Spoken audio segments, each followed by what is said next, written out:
Good morning, ladies and gentlemen. Welcome to the Social Enterprise Summit 2020. My name is Hazel, and I'll be your MC today. This is the first time ever that the Social Enterprise Summit takes place via online panel. Before we begin, please be reminded that our keynote speech will be conducted in English, and you may choose your preferred interpretation accordingly.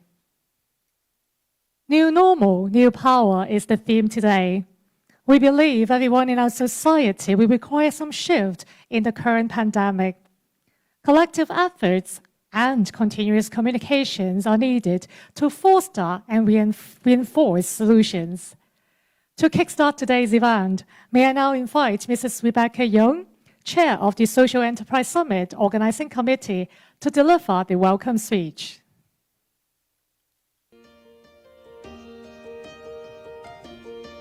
Dear friends, I'd like to extend my warmest welcome to all of you to the 13th Social Enterprise Summit. Due to the volatility of the pandemic and as a health and safety measure for our delegates, this signature event will be held online for the first time. The internet has shortened our distance. We're actually a screen away from each other.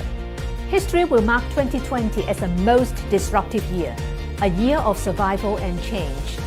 Social issues have never been as complex as now. Therefore, we need new ways of thinking. It is not good enough to just react to crisis. Rather, we need to be innovative and gather our collective power together to tackle and solve the entrenched social issues in this new normal era.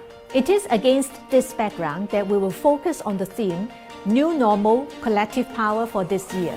More than 80 heavyweight speakers from across the world, from different sectors, will bring to us inspirational ideas and dynamic discussions, covering topics ranging from the inspirational to the practical. We will soon be privileged to hear firsthand from our keynote speakers on movement building that are driven by a higher social purpose and fueling collective power driven by the internet. A good mix of potent leaders, thinkers and practitioners will spotlight the latest innovations and ideas to advance long-term social progress during these 3 days. There will be 4 themed tracks for you to rove around on day 2, namely transformative community empowerment, digital social innovation, business and sustainability, as well as education innovation. Young changemakers will inject fresh streams of thoughts during the Asia Youth Entrepreneurship Exchange and also at the concluding section on day 3. COVID-19 has given us the opportunity to become creative with our program format. You will enjoy more interaction with chat box, instant polls, and small group discussions at different sections. We have experimented these new formats with our community programs, which were rolled out in Hong Kong from August to November through our 8 districts. Amazingly, we were able to tap into the creativity of social innovators who turned community tours, social innovation labs, school talks, and workshops online, while maintaining a number of physical meetings and a community carnival, which were very well received. Such a hybrid mode has resulted in more diverse voices and perspectives.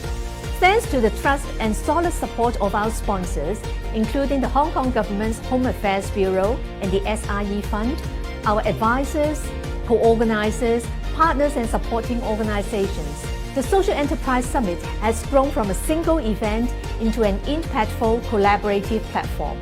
It has also become a growing movement comprising social innovators, business leaders, professionals, policymakers, academics, and engaged citizens who would like to change the world for the better.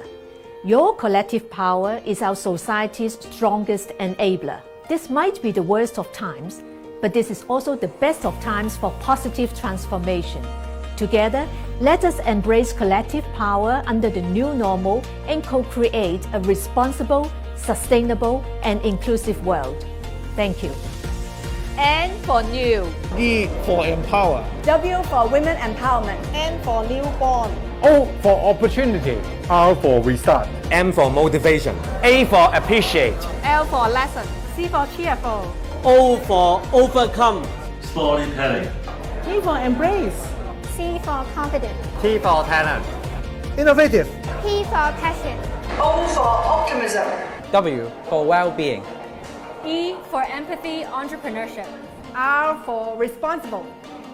新常態凝聚力 New Normal Collective Power Yeah! Thanks to our organizing committee and Rebecca. Next, may I invite Dr. KK Jia to lead the next keynote section. Dr. Jia is awarded the 2020 Social Innovation Forward Leader by SWOT Foundation. He is also the founding chair of the Hong Kong Social Entrepreneurship Forum. Dr. Jia will speak with our keynote speakers, Mr. Jeremy Heimans and Mr. Henry Timms, co-authors of the bestseller, New Power, How Power Works in Our Hyper-Connected World and How to Make It Work for You. Ladies and gentlemen, let's welcome KK, Jeremy, and Henry. I'm honored and excited to have this opportunity to introduce the two keynote speakers of this year's summit. They are Jeremy Heimans and Henry Timms. They are the author of this book, New Power. And they are, I think, two of the most influential thinkers and doers in today's world. So I would like to encourage you to listen to them, and I'd like to share with you one challenge that you should meet. After you have finished listening to them, ask yourself how you could harness new power to make this world better. Now, I hand it over to you, Henry and Jeremy. Well, thank you so much, KK. It's delightful to be here. Where Henry and I are both beaming in from New York City, and we're really, in awe of the community of people that you've built, not just in Hong Kong but all over the world. So I'm going to share the screen, and we're going to take you through this framework around power, and we're going to invite you for a few moments to sort of think differently about your own power and about the way power works today in this kind of frenetic, chaotic, hyper-connected world that we live in. So just bear with me. I'm going to share my screen here. And we're off to the races. Henry, do you want to get us started? So let's start with the story of Harvey Weinstein, the Hollywood producer and kingmaker who oversaw the industry. Think about how he used power. He could command and control the whole film industry. He could start and stop rumors. He could start and stop careers. He had power over a world in a very meaningful way. And think how different that is from the power of the Me Too movement, the movement that brought down men like Harvey Weinstein and had such impact all around the world. The Me Too movement was not about one leader, about someone controlling everything. It was about leaders all around the world who came together, women who told their stories and strengthened a collective movement and washed away many men like Harvey Weinstein and many others. So this next story, the story of our age, is unfolding right now as we speak. As we all know, we've faced, as we heard in our introduction, this unprecedented global public health challenge this year. And 2021, we're going to have an even bigger challenge, which is that we need to vaccinate 7.8 billion people, right, in order to get ourselves out of this COVID-19 crisis. In order to do that, we are going to face a real threat that exists all over the world. And that threat is the threat that comes from anti-vaxxers. So there are very well-organized communities of people all over the world. Henry and I wrote about this phenomenon in the British Medical Journal last year, that are organizing online in very powerful communities, spreading falsehoods, spreading fear about vaccines. And those communities have been so effective that in many major states now around the world, 30, 40, even 50% of the population are saying they are not comfortable taking a COVID vaccine, which is above the threshold we're going to need to achieve herd immunity. those anti-vaxxers are up against and are challenging the power of public health authorities all over the world. Public health authorities who've been incredibly important in this crisis, but whose ability to communicate about these vaccines is not necessarily going to be a match for the prowess and the powerful community building that these anti-vaxxers have. So that is a dynamic and a duality we expect to see a lot of in 2021. This last story is a story of a teenage girl who you see here, whose name was Aqsa Mahmood, who was brought up in a nice family in Glasgow in Scotland. And she loved Harry Potter, and she went to good schools, and she was described as somebody who couldn't find her way to the center of Glasgow on the bus on her own. But in the evening, she was online. She became a bedroom radical and joined the Islamic State. And one day, she ended up on the other side of the world. She left her home, she left her family. She called her mom from the border heading into Syria to say that she was never coming home and she was joining ISIS. And she became one of the most effective recruiters the Islamic State had ever had. She built this girl-to-girl network, this very powerful network of women and girls around the world, and encouraged people to take the same journey she had to make jihad from wherever they were in the world to Iraq and to Syria. And think how different that is from the way that the US State Department tried to push back against Aqsa and people like her spreading the Islamic State ideology. So the US government began by doing something that had been done for more than 100 years, which was they got their fighter jets, their planes, and they just started raining down cartoons, leaflets on the civilian populations of Iraq and Syria, just raining down their ideas, telling people not to join ISIS. Now, when that proved no match for the kind of digital sophistication of ISIS, they said, well, I guess we better get involved in this social media game. And they started this Twitter account, Think Again, Turn Away. Now, imagine this was designed to take potential jihadists who are just on the brink of joining ISIS.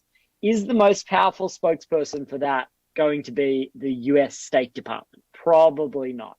So these three stories, right, that we've just told you, the story of a schoolgirl who outmaneuvers the State Department, the story of these anti-vaxxers who are undermining the public health response to the biggest crisis of our time, and the story of this titan of industry who gets swept away by this very different kind of movement. They're all stories to us of this key difference, the difference that highlights and underpins our work. And I'll let Henry reveal what that difference is. So the way we try to think about how the world is changing is the difference between old power and new power. So the old power world, which we've all known well for a long time, is where power is held by few. It downloads, it's very leader driven. It's very much about how you can command and closing things up. And it's proving very different to the emergence of the new power world. And in the new power world, power is made by many. It uploads, it shares, it's peer-driven, it's open. Think about the example Jeremy just gave you of the difference between the anti-vax community, which is a new power community, these groups of individuals all around the world who are creating these very powerful dynamics because everyone has a voice, everyone has a part to play, everyone can share each other's stories. And think how effective they are against the medical profession, who still are holding on to a world where their peer-reviewed papers and their expertise and their degrees are the things that make them powerful. It's the difference between power as a currency in the old power world, zero sum, I've got it, you haven't, and power as a current, something that flows and surges, but you can never truly own. So here's another way to think about the difference between old power and new power. This, of course, is Tetris, the most popular video game of the 20th century. Now, think about Tetris for a moment as a metaphor for old power, right? We all remember playing Tetris, those of us who are old enough. It's a block-based game. These blocks are falling down on your head, right? Your job is to sort the blocks into neat rows. The blocks keep coming down faster and faster until they eventually overwhelm you. So it's you versus the system. It's a single player game. It's very constrained, and ultimately the system wins, right? 最后呢，是整个系统会胜出的。现在又想一想，这个好像就是一个比喻，是关乎于新的力量的。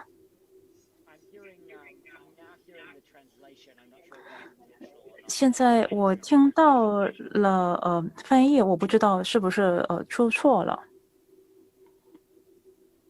I think how different that is to this game, which is 我想这个游戏呢，跟刚才那个俄罗斯方块呢是非常的不一样。Minecraft is the biggest game of the 21st century. 这个是21世纪一个最受欢迎的游戏。Built on blocks, just like blocks. 同样也是用方块来建造的。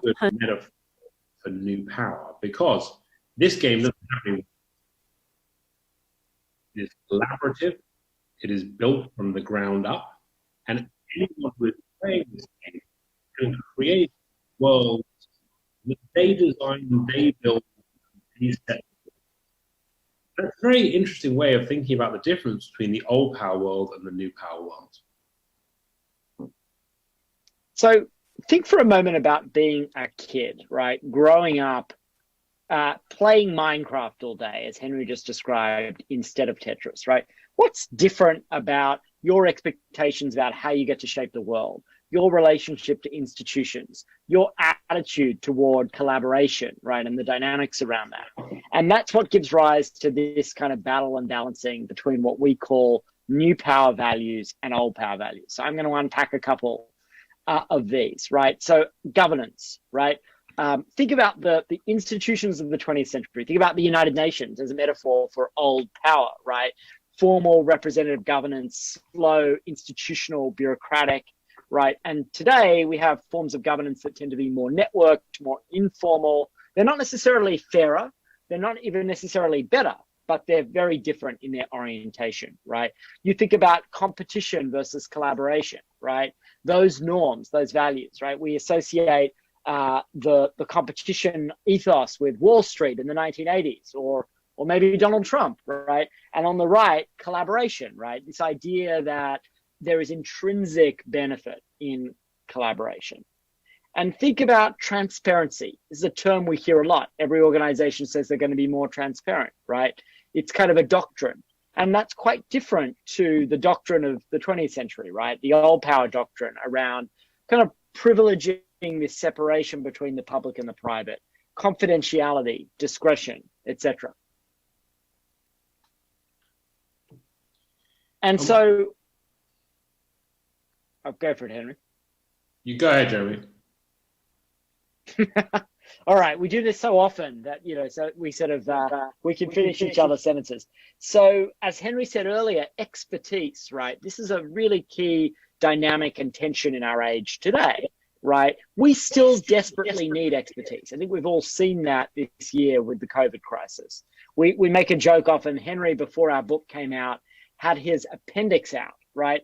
And there's no way that Henry wanted a bunch of, hipsters who were at a kind of 3D printing convention to conduct his operation, to conduct his appendectomy. He wanted a surgeon with rigor, with experience that followed procedure to do that. But the challenge of today is this challenge to expertise, because now everybody at some level can claim a piece of expertise because of the democratization of knowledge and information. And finally, affiliation and loyalty. The institutions that used to command sort of decades-long loyalties, where we were card-carrying members, right? Those institutions are, they're often less able to command that kind of loyalty. And today we see different patterns of affiliation. People are very participatory, they're very affiliative, but they're not necessarily as loyal and as long-term in the way that they do that. So when we first wrote about this, we wrote about it at Harvard Business Review. And those people who love Harvard Business Review know that 2x2 matrices are the most popular thing that they do. And we used it to start to think about, how do you plot your own organization? And as you think about innovation, you think about particularly being a social entrepreneur and business, thinking about where you are from a power perspective is a very important idea. So there are two dynamics here. On the vertical axis, we see the model, an old power model and a new power model. An old power model is like Tetris. Someone drops down a product on your head and you consume it. A new power model is like Minecraft. It's a space where things are participatory and engaging and open. On the horizontal axis, we're looking at values. Do you have old power values like confidentiality and expertise? Or do you have new power values like transparency and the wisdom of the crowd? So Jeremy and I will just walk you through these four quadrants. I'll take on the castles. So the bottom left here, where old power meets old power, it's organizations who have old power values and an old power model. So think about the Nobel Prize. The Nobel Prize, a small group of experts behind closed doors decide who the world's greatest scientist is. Old power meets old power. But think as well about a company like Apple. So Apple are a new technology company, but they're an old power company. They're very closed up. They're not very collaborative. They're geniuses who are hidden away in California, design these products which change our lives. They're not particularly resting on the power of the crowd to drive their business, and yet they're very successful. And next to the crowds are the cheerleaders, those organizations who have old power models, but increasingly have new power values. So you think about a company like Unilever, right? Many major corporations are on this journey, right, where they still have very traditional business models, right? Ultimately, Unilever is a consumer packaged goods company. It makes stuff, we buy it. But it's really been evolving its relationship to society, to consumers. It's become radically transparent about its supply chain. It's enlisted its own consumers and employees to become kind of activists on issues like climate change. So it's changing, right? And ultimately that change for Unilever primarily is coming at the level of values, but many companies start there and then begin to evolve their models. And that brings us to the crowds quadrant, which is the quadrant of new power values, new power models. And it's worth pointing out there are really sort of two archetypes here worth pointing out, right? On the top right, you've got the kind of 21st century movements that tend to not be institutions or organizations at all, right? So the Black Lives Matter movement, which has had such a big impact on the world this year, and which Henry and I wrote about a lot in our book, is not an organization, right? You cannot knock on the door of the Black Lives Matter movement and say, I want to speak to the boss, right? There isn't a boss. But there are many leaders, and that's the power of the movement, is that ability to kind of fan out and generate all of that energy, right? And really transform people's level of focus on that issue. You've also got businesses in this quadrant like Airbnb, right? Airbnb is a very powerful business, right? With billions and billions of dollars now in market cap. And it has done that by building a new power model that relies on peer coordination. It doesn't own any real estate for the purposes of its business other than its own offices. And yet, you know, it's become this incredibly powerful source of displacement in that industry. It's also really invested heavily in building community with its own hosts and sort of embracing many of the values that we just ran you through on that new power side of the ledger, you know, ultimately really as a business strategy, right, as a competitive strategy. So that, for example, its own hosts will lobby on its behalf in their regulatory battles, as they've successfully done, right, all around the world. And Henry, maybe tell us about the co-opters. So the co-opters are those organizations which have a new power model, but old power values. So let's look at Facebook, for example. Facebook, of course, is an amazing new power model. Billions of people participate by sharing their ideas and their content on Facebook. But for all of the new poweriness of their model, their values are very old power. It's very closed up. It's very hidden. The algorithm is hidden away from all of us. And although they have decentralized participation, they've centralized value extraction. So a small number of people are getting an outsized benefit because of the contributions of many. So those co-opters we see in real danger in the years ahead when we see a real clash between models and values that are not aligned. And so what we would love you to do, not now, but after this session, right, at home, give a little thought to this framework and ask yourself the question. Think about your own organization, your own social enterprise, your own business, or the organization in your life that you care about the most. And ask yourself two questions. This is a good question, an exercise to do back with your own teams, right? And your own ecosystems. Firstly, where does your organization sit on this framework today? And where do you want it to be in 5 years' time? What's the direction of travel? Because not every organization is supposed to end up in that top right quadrant, right? But what is the direction, the trajectory, the strategy underpinning your move, right, in that more new power direction? So 2 questions, and we'd love to get your feedback after the session. And so what we want to do now is just basically run you through some implications. And I'll just run you through the first of those, which is that the future really is going to be a battle over mobilization. If you take one thing away from our work, it's that, this capacity to mobilize, right? Whether you're in business or building a movement, or you are kind of spreading an idea, trying to change people's mindsets, you've got to have this capacity to mobilize. One of the other great struggles of our time is the struggle for action on climate change and to engage people in that reality. We see similar dynamics there about climate scientists up against those climate deniers. We can all do our bit, especially as social entrepreneurs, to develop those new power skills that will help us to mobilize more effectively. Secondly, that we need to recognize that today intensity is more powerful than favorability. So for a long time, we all believed that if you had a product or an idea, you wanted as many people as possible to get behind it. But the story of our times is that the organizations who are succeeding are those who can get a smaller number of people, and a smaller number of people more deeply invested in the thing that they care about most. So intensity has become more important than favorability. And we sort of see that with that Nike campaign, if you remember, where they really went in behind Colin Kaepernick, the US sports star, and said, we support you, even though that support was very controversial. But they knew that the intensity they would get from those who support them would outweigh the negative attention they would get from those who were detractors. And that's really unusual for a big company to do. And then finally, we think one of the most important lessons from our work is that it's not about old power is bad and new power is good, but the most effective actors in the world are those who can combine old power and new power. So if you want to change the world as a social entrepreneur, if you're thinking about innovation, if you're thinking about how to shift outcomes, it's not enough to just have old power. It's not enough to just have new power. But the real challenge is, how do you become bilingual? How can you speak old power and speak new power?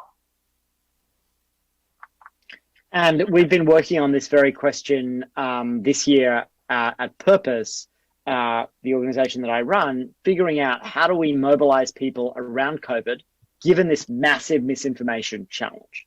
And so we've kind of combined old and new power. We've formed a partnership with the oldest of old power, the UN and the WHO and all those big institutions, because we need their expertise. And then we've asked citizens to basically spread factual, verified information peer-to-peer, so that we can compete with the people who are spreading misinformation peer-to-peer. And that work has now reached more than 1 billion people. So by taking this sort of new power approach, but combining it with that old power expertise and scientific information, we've been able to have a real impact. So it's been really great to talk with you. We want to leave you with this message, which we always try to anchor our own work to, which is use new power to help the least powerful. And I'm sure that in our discussion now with KK, we'll begin to explore, how best we can all do that. Thank you very much. Okay, now I would like to forward a couple of questions to both of you, and then we invite the audience to share their questions as well. Okay, before I raise my questions, let me give you a very big background of why I'm so intensely passionate about movement building. Now, I have been a social entrepreneur for the last 15 years. I tried very hard to build innovative products or services that address social needs. And I built also innovative companies to launch them. Now, all these are very challenging, very difficult to do. But until I've read your book, I've never thought about building movements. And now I'm convinced that in order to create significant, scalable, and sustainable impact, we need to approach a lot of the things that we are passionate about in terms of movement building. That is why now I have a feeling that from today to the end of my life, I will focus on movement building. I will assist and empower other people to learn about the art and science of movement building.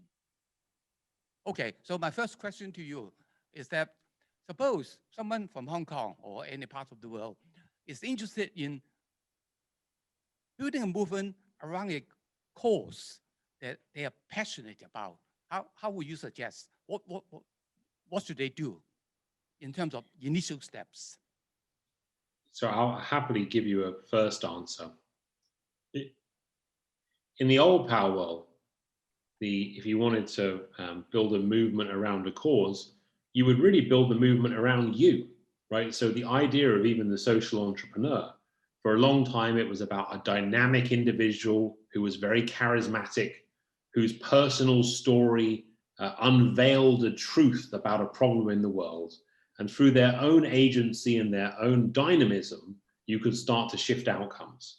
And there are some really important questions about the limits of that social entrepreneur model, the superstar model. Because the problem with having a superstar at the middle of a movement is all the energy is focused on the superstar, not on the movement. So if you want to build a movement to create change, one of the most important lessons, I think, is actually to make it about something much more important than you, but to make it about the cause itself. And the challenge you face as a movement builder is how do you create many leaders? How do you create people throughout the movement who all feel like they own the movement? They aren't simply part of your cause. And that's what New Power is all about. New Power is about feeding the agency of others. It's about making more people feel like leaders, not about getting more followers for your idea. And, it's interesting, just one example of work, we were very involved in the early years at purpose of Livestrong. And I think that's a really good example of this dynamic that Henry described. So Livestrong, if you remember the big anti-cancer charity, the yellow bands, I bet you many of you wore those bands against cancer, led by Lance Armstrong, right? When it was all about Lance Armstrong, it was all about his personal story. And then when Lance Armstrong's story unraveled, right, and the doping scandal began, all that value, all of the ways that was helping people kind of shrank, right? Which is why these new movements that are intentionally not about heroes, but who are more about leaders who are very heroic, right, but who do not center themselves in those movements, can be so important. Very good. In your book, you talk a lot about super participants. Super participants. Could you tell us more about this?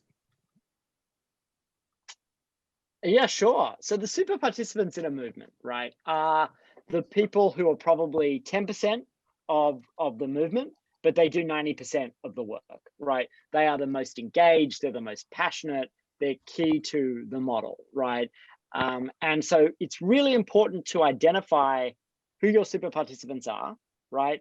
To really cultivate them as you're building a movement, but also to be aware that there's often a dynamic between the leaders of a movement, formal or informal, or the founders, the creators, the super participants, who are the people who really fuel so much of the activity, but who maybe don't have a formal role as leaders, and the participants, the other 90%.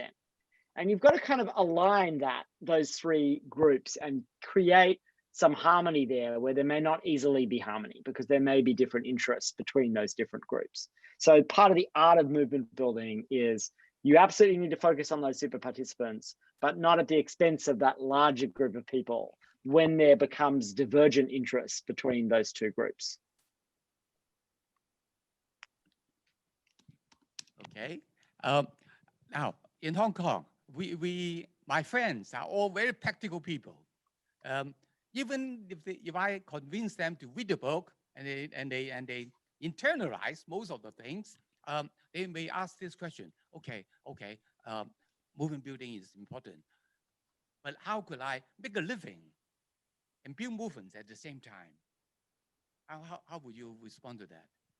So I think if you look, I'll give you a practical example. If you look at a company like Xiaomi, the startup, they built that company not because they built a company, but because they built a movement around the company, right? So obviously that's been a very successful organization. And what's so interesting about the work of a company like that is they've worked out how to make the people who are involved feel like they're part of something bigger than simply buying a phone, right? You're part of a bigger movement around the organization. And they've been very careful as an organization to create structures that allow people to engage more meaningfully in their work, right? The early stories of that company, the stories that made it famous were stories of the customer, not the creator. With Apple, the stories are always of the creator. With Xiaomi, the stories are of the customer. The man who is going home one night and trying to find his door and needs a light on his phone was the story that brought that product around. And so I think if you're offering practical advice, I would say to anyone who is thinking about New Power or thinking about our book, think about any company who is succeeding in a meaningful way right now, whether it's Alibaba, whether it's Baidu, whether it's Tencent, or think about some of the movements around the world, from the Black Lives Matter to the Me Too movement. All of them have one thing in common.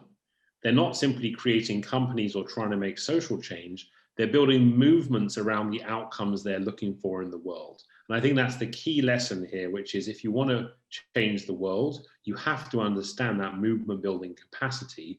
Otherwise, it's going to be a very old power response to a new power world. And I would add that, movement building without purpose can be very hollow. So be aware of that. Yes, there are companies that are building movements, but the companies that we think will succeed in the long term have a deeper sense of purpose, right? And there's a real commitment to connecting their core business model to social contribution. And we should be aware, as we've said consistently, these new power tools will not just be used by the good guys. They will also be used by the bad guys, right? The anti-vaxxers and those participating in hate. The same will be true in business, which is part of why it's so important that those of you who are building social enterprises where that purpose is core to the function of the business need to bring some new power into that repertoire, right? So that the terrain, is filled with businesses that are bringing purpose and participation together. Very good. It seems that you are observing quite a number of corporates, companies engage, harnessing new power and moving towards new values. Could you give us some examples? Well, we could talk about Lego as one. What was that? Yeah, we could talk about Lego as an interesting example briefly. So Lego was in crisis in the early 2000s. And the way it rediscovered its business was it found a community of its own super participants, right? Who were the adult fans of Lego. They were called the AFOLs, the adult fans of Lego. And they built these community platforms where people could design their own Lego sets and then commercialize them in the market.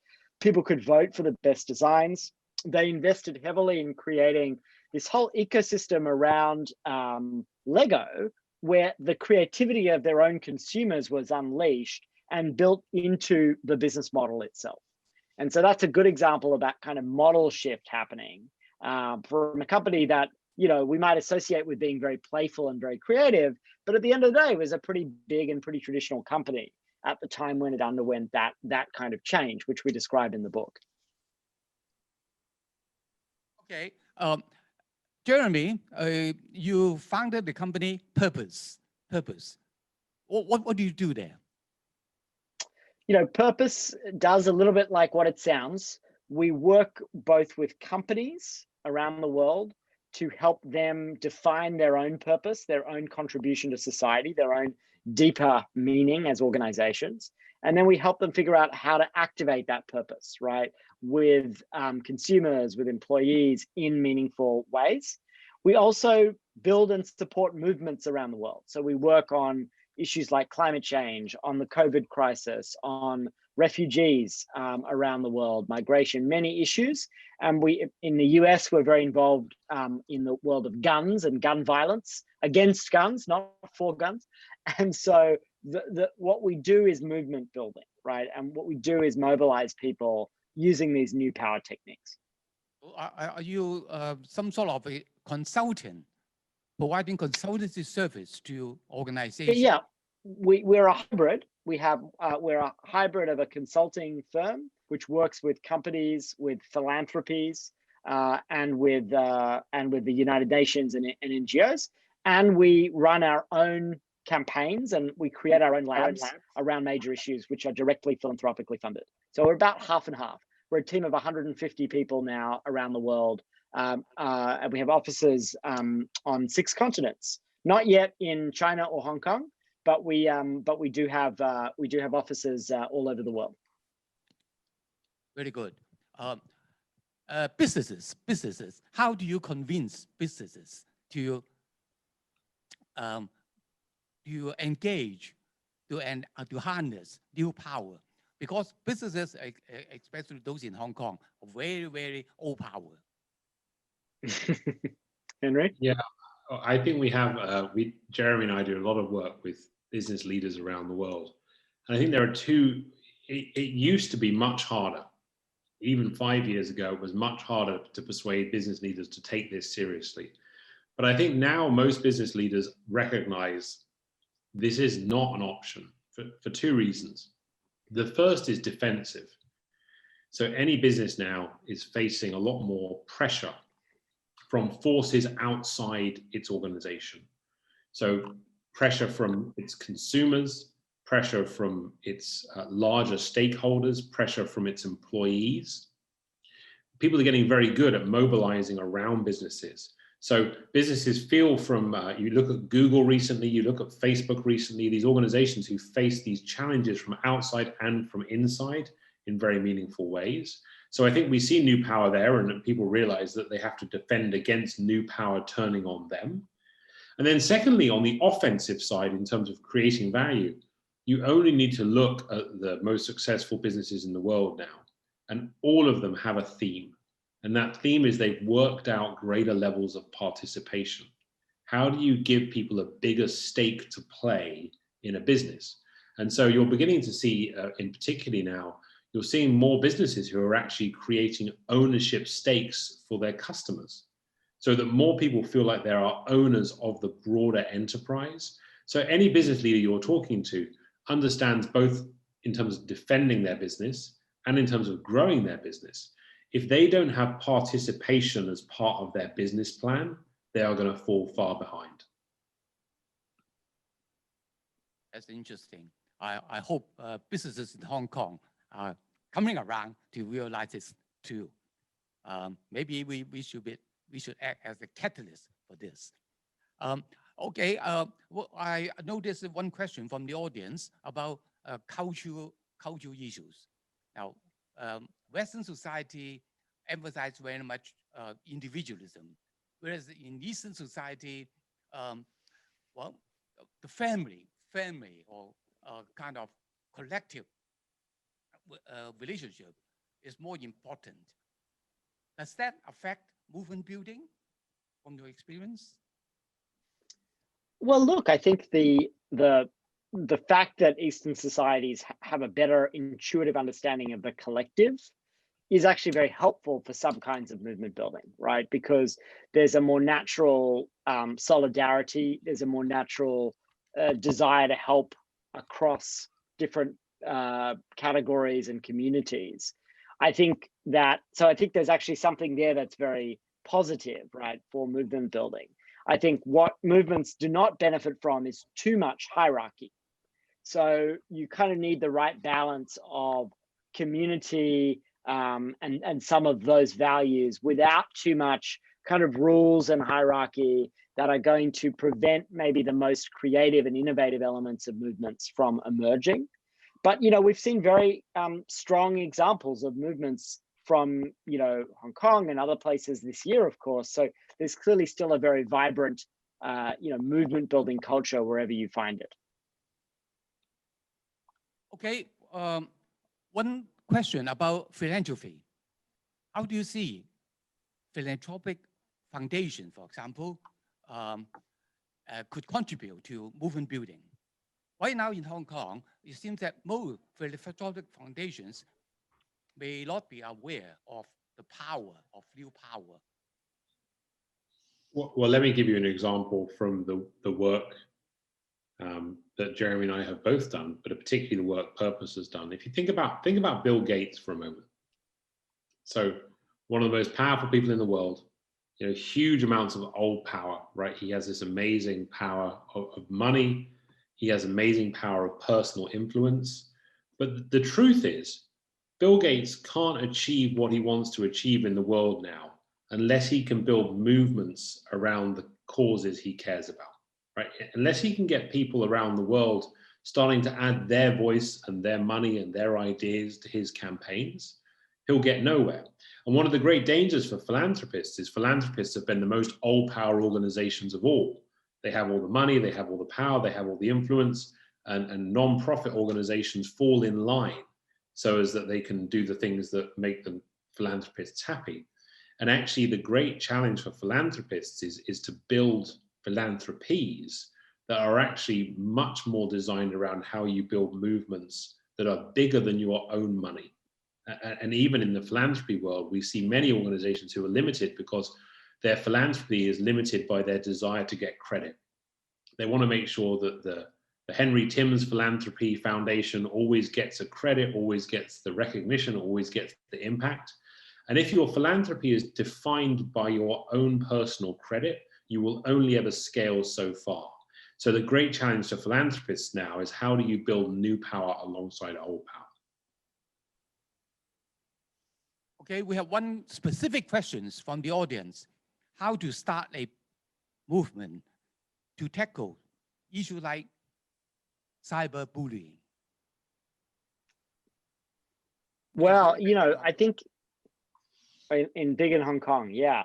Look, it's a big issue all over the internet, and I think some of it is a couple of things. Firstly, we have to think of the platforms themselves, the Facebooks or the WeChats, or these are where the bullying is happening.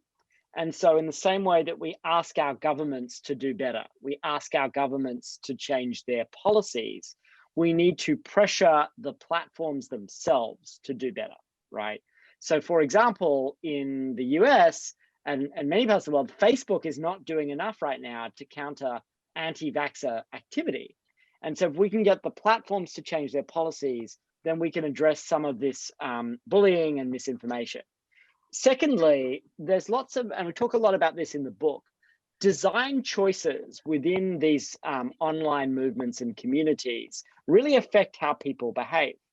So for example, if you go to YouTube, you'll find the comment section in YouTube is like, it's full of disgust, right? It's full of horrible behavior and swearing and bullying. And the reason for that is that you can be anonymous and you can create your own fake profile and you can comment.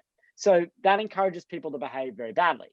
If you change the rules and you say only verified real people with their full names get to comment, then suddenly people behave very differently because they know that they are subject to accountability.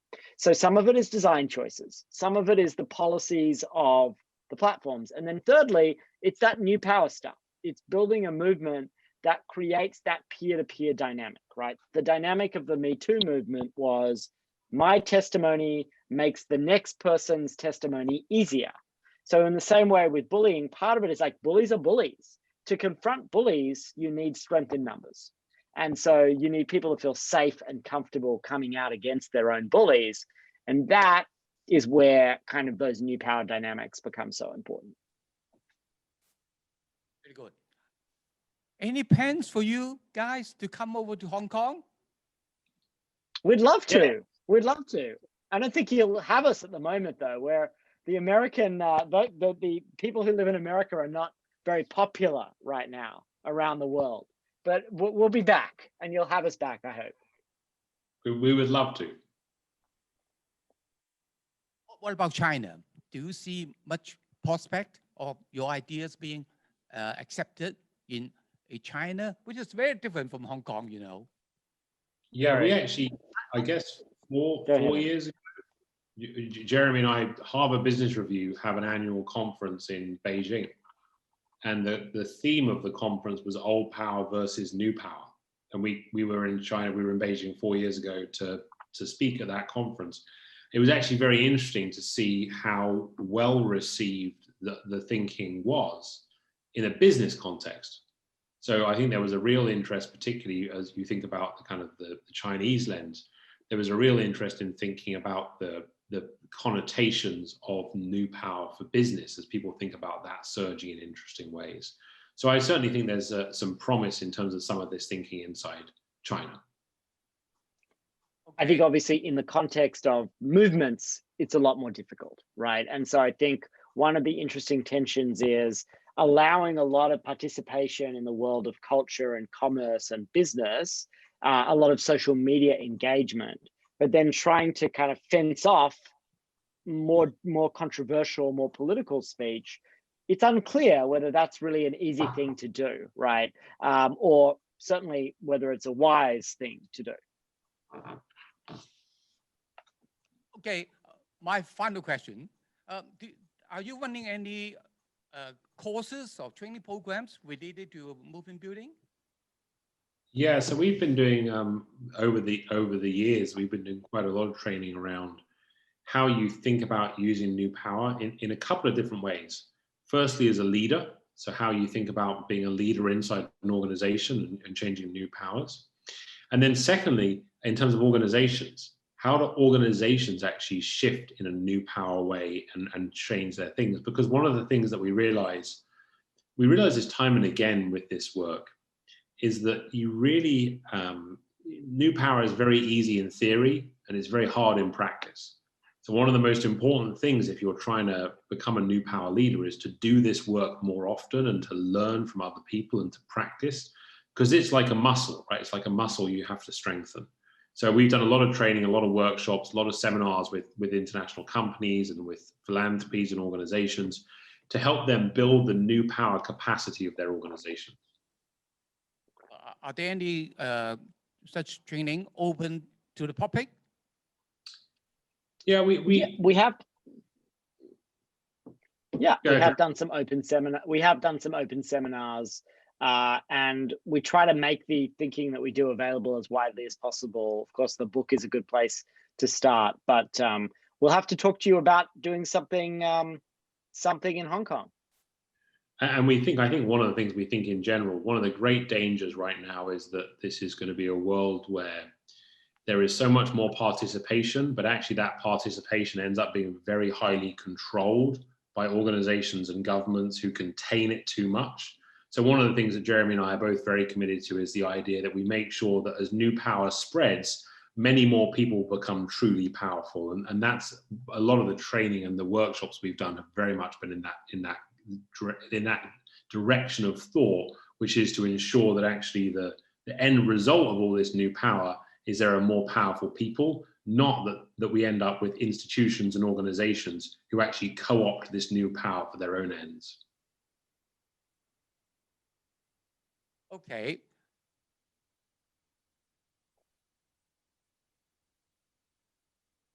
Okay, one question about intensity versus favorability. How do you sustain that intensity so as to make the purpose constant and purposeful? Well, there's a real danger. Yeah, I was going to make the same point. Go ahead, Henry. Jeremy will make it more eloquently than me. I don't know. It's getting late here in New York. We're both probably less eloquent than usual. But I think what we've seen, the problem with the world we live in, right, is that in order to continue to generate intensity, you often have to generate negative emotions, right? Anger, fear, hatred, right? And that is unfortunately why we're seeing our politics get more and more divided and polarized. And so that's really challenging, right? And so there are ways to keep that intensity going with love and with tolerance and with pluralism and all those positive values, but it's a lot easier to do that around negative values, right? So there's no doubt that Donald Trump, for example, was able to sustain a lot of intensity of support among a small base of people, partly because he was articulating a lot of ideas that generated a lot of very strong negative emotions, fear and anger in those supporters. And that, I think, is something that's going to be exacerbated by the information environment that we're in. Okay. Jeremy, you shared some slides with us. Would you like to share the last one again? Because I find that particularly inspirational. Sure. Absolutely.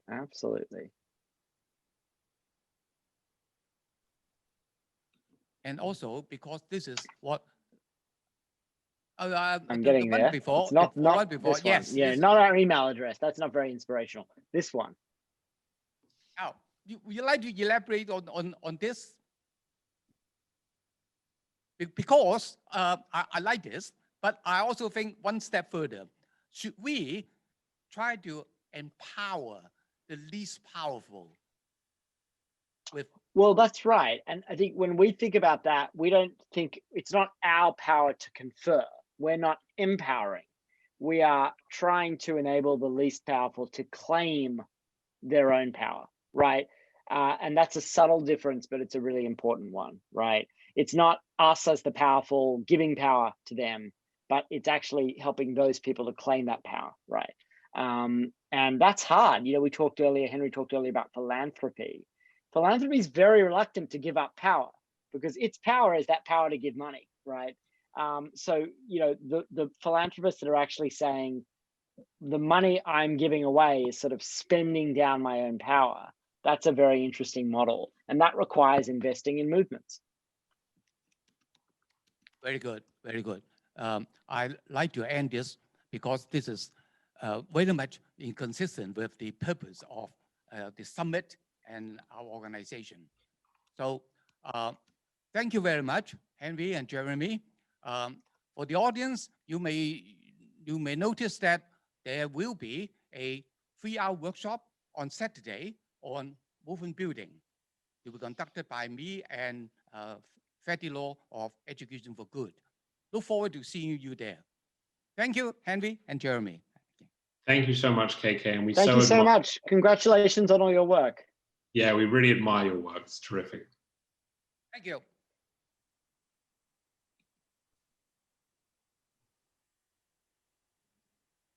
Thanks for attending our keynote section.